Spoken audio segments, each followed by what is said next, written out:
गणेश नेपालीको मृत्युले नेपाललाई एउटा कठिन प्रश्न सोधेको छ। हामी तथ्यको आधारमा बोलिरहेका छौँ कि भावनाको आधारमा? एउटा नेपालीले ज्यान गुमाएको छ, एउटा परिवार शोकमा छ। यस्तो अवस्थामा आवश्यक कुरा अनुमान होइन, सत्य तथ्य बाहिर ल्याउने हो। यो घटनापछि सरकारको आलोचना गर्ने आवाज पनि उठे र सरकारका पक्षमा पनि केही आवाज उठे।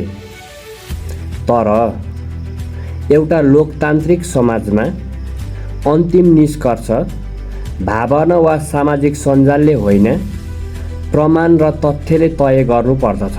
यदि सरकारी निकायको गल्ती भएको प्रमाणित हुन्छ भने कानुन अनुसार कारबाही हुनुपर्छ।